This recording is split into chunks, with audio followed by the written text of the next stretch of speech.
Kembali lagi kalau kita bicara untuk pelecehan, pastinya setiap wanita mungkin 80 atau sampai 90% pernah mengalami ya.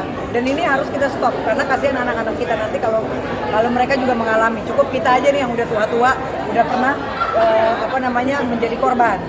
Nah, kalau cerita pelecehan seksual sendiri, saya juga dulu pernah saya seminar pengacara di tahun 2017. Jadi waktu itu kita kan kalau pengacara itu ada seminar gitu ya di Semarang, dan pada saat itu ya saya sebagai advokat, walaupun kata orang saya halu tapi saya advokat gitu ya. Udah ada berita acara Simpa dari tahun 2016 dan semua rekan-rekan advokat tahulah saya siapa. Jadi karena saya perempuan dan waktu itu saya sendiri, semuanya tuh pengacara top semua, tapi saya nggak mau sebutin namanya ya, karena nanti bahaya banget, pasti dia juga akan malu. Jadi pada saat itu malam-malam kita ke diskotik rame-rame, kita ke klub di Semarang. Setelah dari klub pulang kan kita kan nginep di hotel. Kalau seminar kan semuanya pada dikasih kamar masing-masing. Jadi pulang dari klub itu kita di kamar masing-masing. Terus tiba-tiba kamar aku diketok jam 1 malam. Dia alasannya kayak orang mabok, ya kan, padahal dia itu depannya P lah inisialnya. Dia itu padahal yang orang yang sangat saya segani, dia seorang advokat yang udah famous banget dan senior sekali.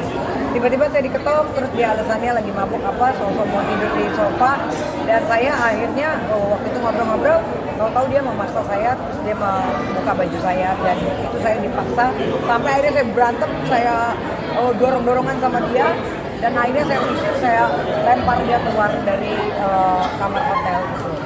Cuman karena saya orangnya bukan tipe yang mau pansos, akhirnya saya nggak perkarain gitu loh. Makanya kebenaran ada teman-teman nanya, saya jadi inget nih. Dan itu benar-benar kejadiannya membuat saya shock. Karena ternyata, ya sekarang gini loh, contoh. Banyak kan oknum pengacara yang udah terang-terangan ya. Jadi cewek tuh jadi kayak, apa sih, alat untuk mereka tuh kayak membanggakan dirinya. Jadi kita tuh kayaknya dicemek-cemek sembarangan aja udah kayak toko berjalan gitu. Itu kan nggak boleh gitu. Dan pada saat itu saya merasa, ya Allah, seorang saya aja yang udah ada nama digituin.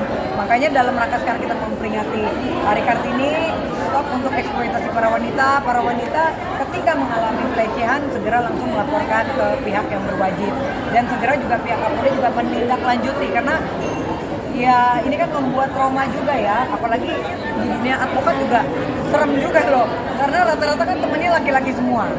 Kabar itu kejadian tahun berapa dan 2017. sekarang masih keinget-inget terus kah traumanya? Waktu itu aku ingat sih 1 tahun nih, makanya tadi kamu nyuruh aku inget-inget. Wah itu parah banget, karena dia paksa buka baju aku, ciumin aku, pokoknya parah sampai aku tendang dia gitu. Masih ada kan orang? Ada dong, orangnya ada, depannya P, orangnya tinggi kok. Hah? Enggak minta maaf, dia langsung masa bodoh, besokannya begitu kita seminar kayak orang nggak kenal lagi.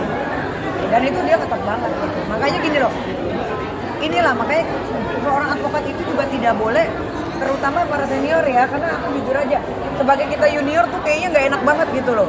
Aku kan untungnya ada public figure-nya, mungkin kalau gue bukan public figure di dunia advokat nggak dianggap, Bo. Jujur aja nih aku ngomong, advokat pengacara di Indonesia perempuan pasti nggak dianggap, karena rata-rata kan laki-laki.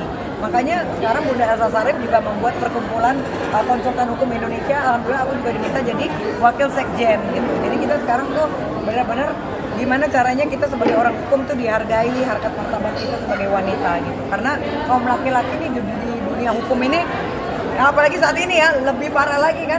Udah cewek tuh aduh udah nggak ada harganya. Jadi tolong di stop gitu. Sekarang udah pernah ketemu lagi menyangkut.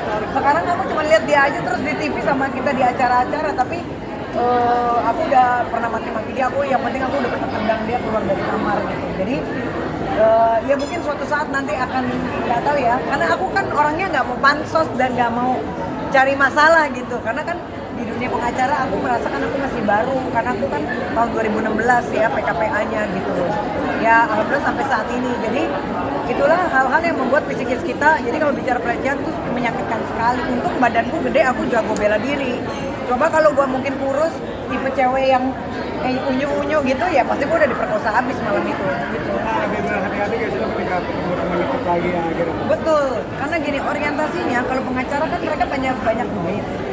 Jadi mereka itu semudahnya menganggap perempuan itu gampang. Makanya kita tuh sebagai perempuan juga jangan gampangan.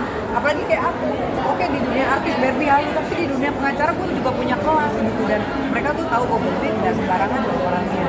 Inilah makanya para wanita harus brand gitu, harus dengan benar-benar smart untuk menjadi wanita yang sukses itu nggak cuma modal body seksi, ya kan hidung mancung, ya kan kulit putih, terus menter-menter, dan cuma itu gitu loh, harus punya skill.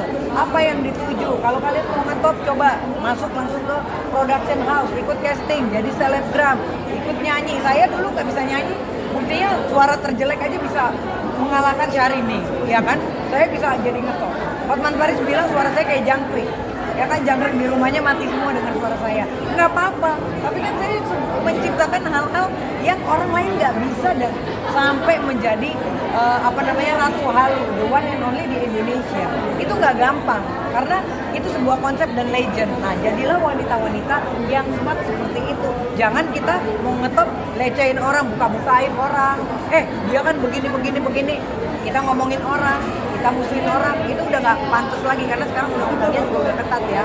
Makanya untuk Kemenkominfo tolong segera ditindaklanjuti TikTok yang memang ada adegannya porno apa, tolong langsung di-ban aja, ya kan.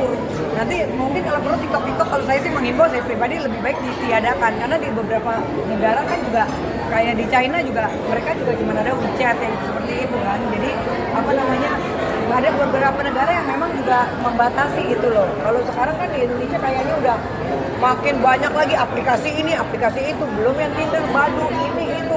Aduh, jadi harga diri moral kita sekarang udah gampangnya orang kenalan, orang tidur, orang ini, orang jualan.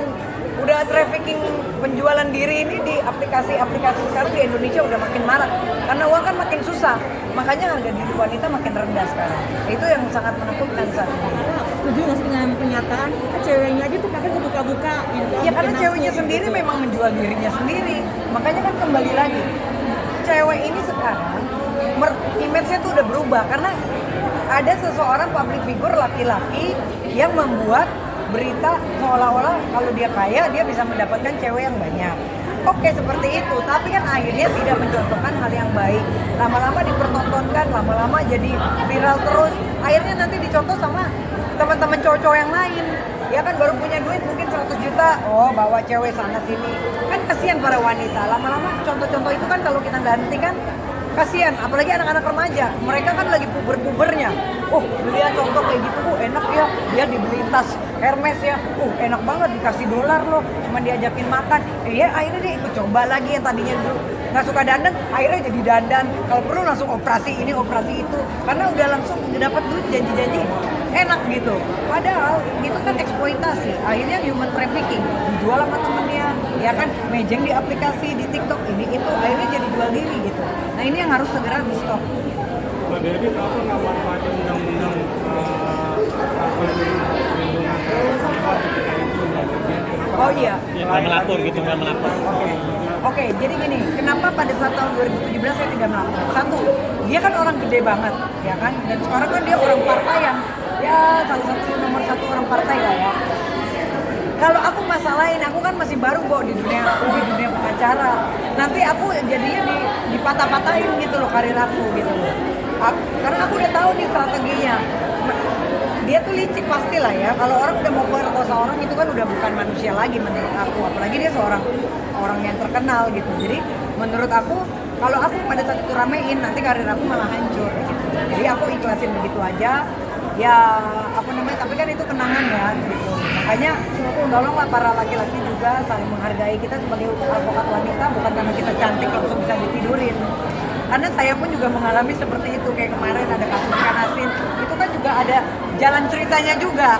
Tapi kan saya nggak bisa cerita di media.